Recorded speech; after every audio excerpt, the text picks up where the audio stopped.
o Chega alertou.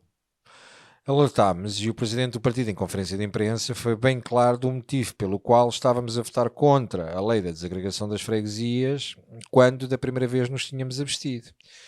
Vamos enquadrar. Estamos numa fase em que a dissolução da Assembleia da República será feita, em princípio, amanhã, ou no limite, na sexta-feira, depois de Marcelo Rebelo de Sousa auscultar o Conselho de Estado e depois de ter auscultado hoje os partidos políticos com assento parlamentar.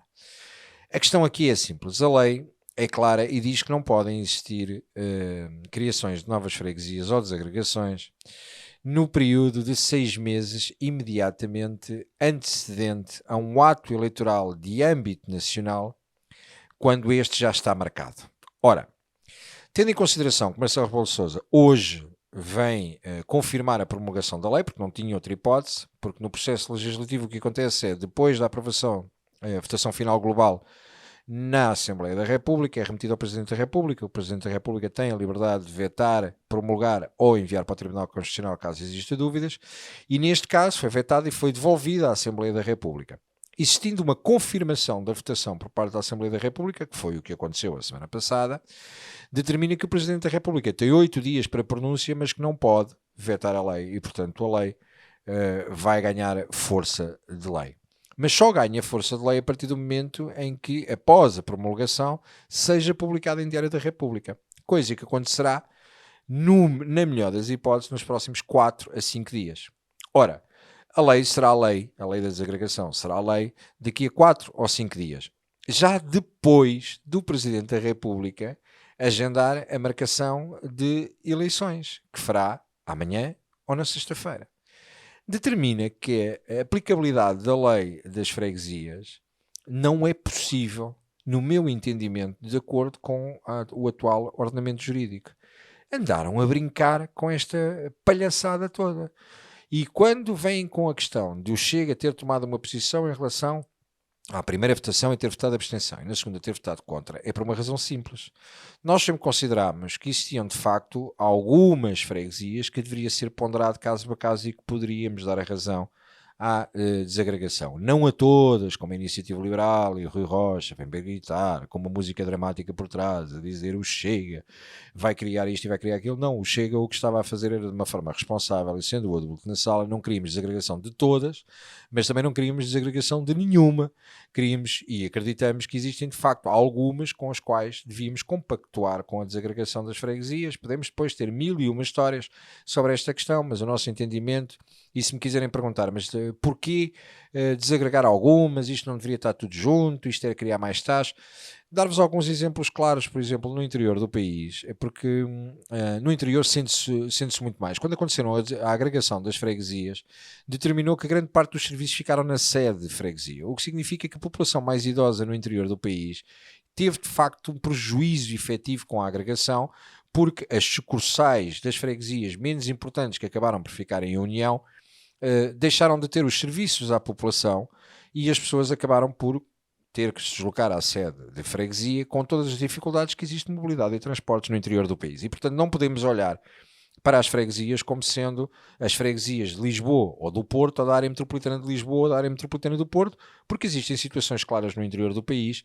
em que existe, de facto, este prejuízo efetivo para a população. Bom, passado esta fase, Marcelo Rebelo de Sousa, ao fazer isto e ao devolver, nós tivemos uma postura de votar contra por uma razão. Porque na segunda votação, o Partido Socialista, o Partido Social Democrata, em conjunto com o PCP e os restantes partidos, decidiram que deveriam incluir no documento final freguesias que não tinham sequer passado pelo crivo técnico. E isto já vem na primeira proposta, e na segunda eles confirmam a situação. Confirmam, inclusive, depois do Presidente da República remeter para a Assembleia da República a lei novamente, e na sua exposição de motivos, classificar, inclusive, que existiram processos pouco transparentes, acusando a Assembleia da República de ter pouca transparência no processo. Ora, a partir do momento em que colocamos a freguesias que não estavam, de acordo com os critérios técnicos, habilitadas para que possam fazer a desagregação, o Chega não podia compactuar com isso, e daí a nossa mudança de sentido de voto e votarmos contra.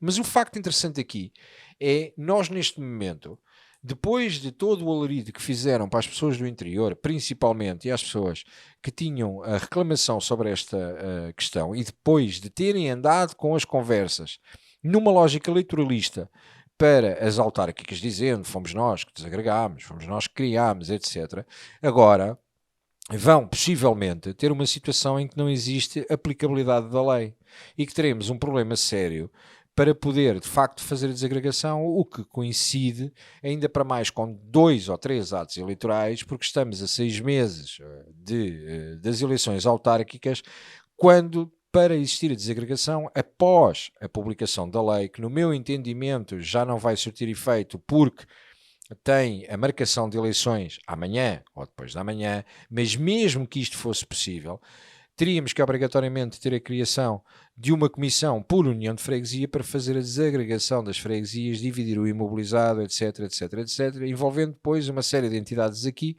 para conseguir consumar administrativamente o ato da desagregação, nomeadamente a DGAL, que é a Direção-Geral das Autarquias Locais, o INE, o CTT, a Secretaria de Estado do MAI, que neste momento a Secretaria de Estado obviamente continua a funcionar, mas ficaremos sem Ministro e sem Secretário de Estado, o IRN, etc. Ou seja, existe uma série de entidades que têm que agilizar todo o processo eleitoral para que seja possível fazer, para além disso, fecho dos cadernos eleitorais, etc. E pelo meio existir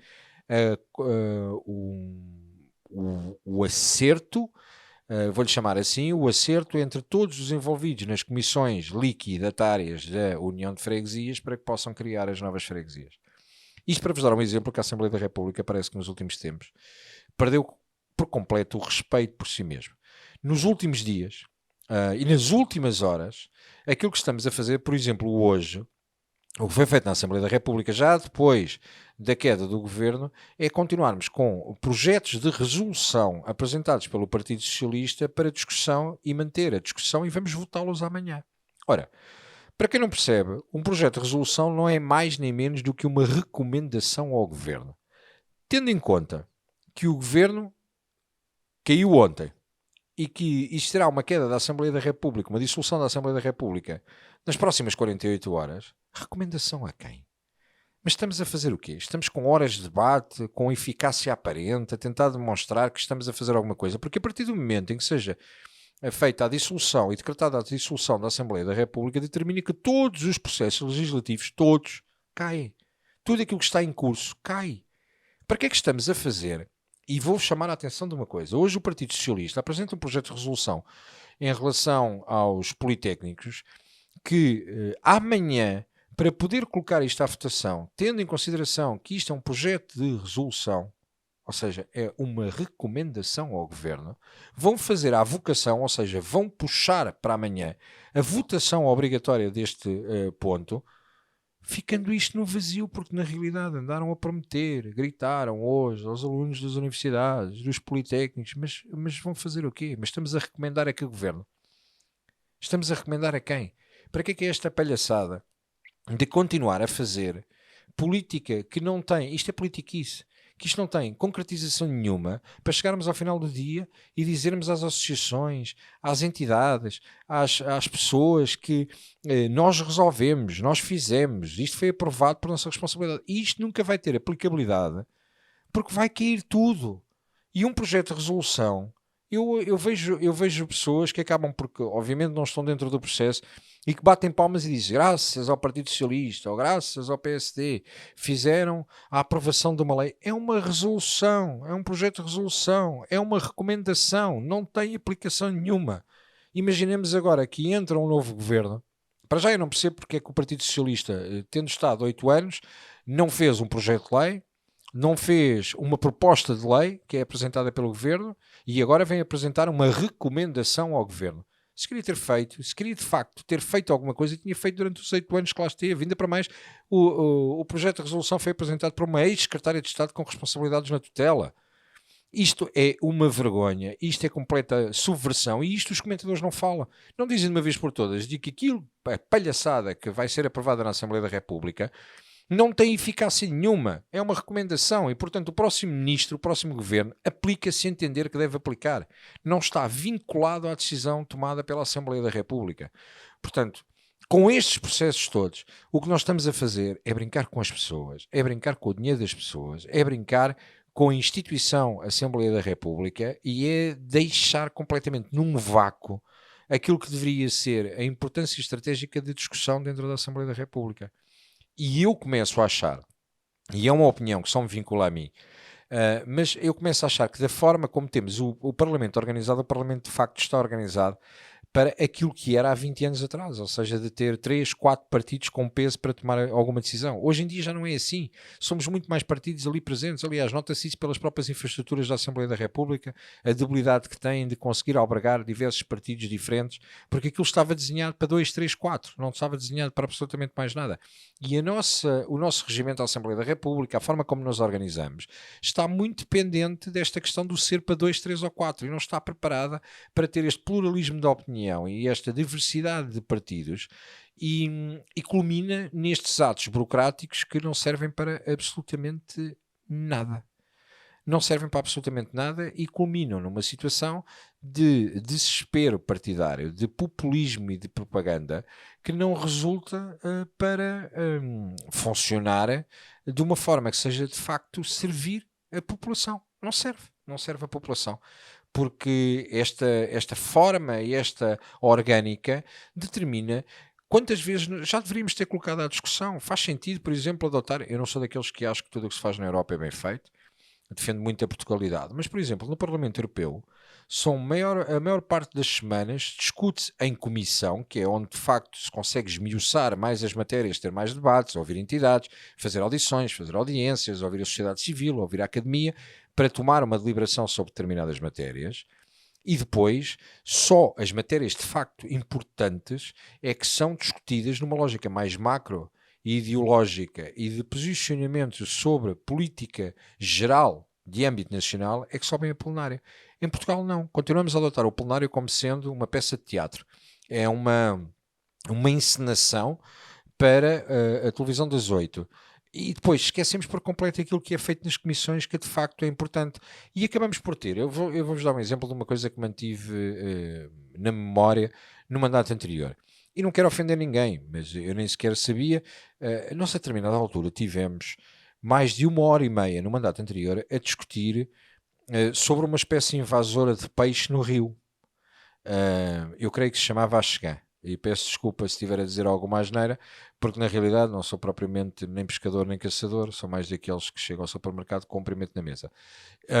Mas tivemos 1h30 a discutir a questão do Axegã. E eu não estou a dizer que não é importante a questão da espécie invasora, de todo o problema que estava a criar, mas isto não podia ter sido discutido na Comissão de Assuntos de Agricultura e Pescas. Tinha que vir para o plenário para tomar uma decisão. Não podia ter sido feito e ser a Comissão a resolver estes assuntos.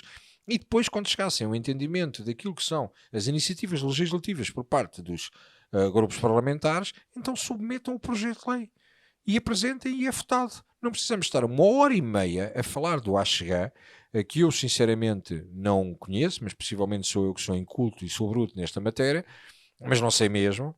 Acho é que são matérias, nós não temos. O Diogo Pacheco de Amorim costuma utilizar ele, por estar sentado ao meu lado, às vezes comentamos estas coisas. O Parlamento não tem que estar a discutir o problema dos chafariz da rua de não sei quem. Existem matérias que não faz sentido estar a subir a plenário e estarem com esta discussão. Nesta altura de mudança e de mudança de ciclo, é importante que as pessoas, quando forem votar, entendam que não é meramente a questão da opção de virar mais à esquerda ou virar mais à direita, não é porque ninguém chega ao supermercado e ninguém nos vai perguntar se somos de esquerda ou se somos de direita. O que nos perguntam é que se nos pagarem dinheiro em cartão.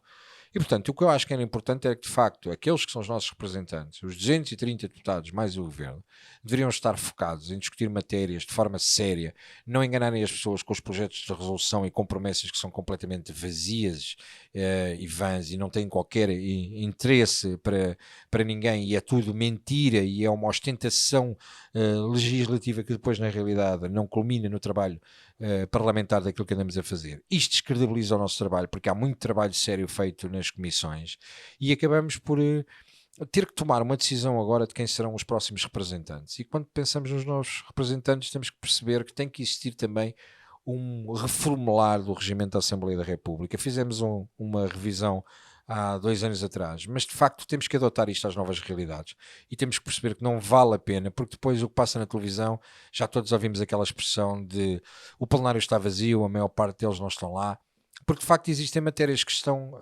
conexas com as comissões e que não são eh, tratadas em plenário, e aquilo que deveria ter destaque, que é de facto o que faz esmiuçar a vida das pessoas, que é o que passa em comissão, não passa. E depois andamos a discutir o Axegã ou outro peixe qualquer.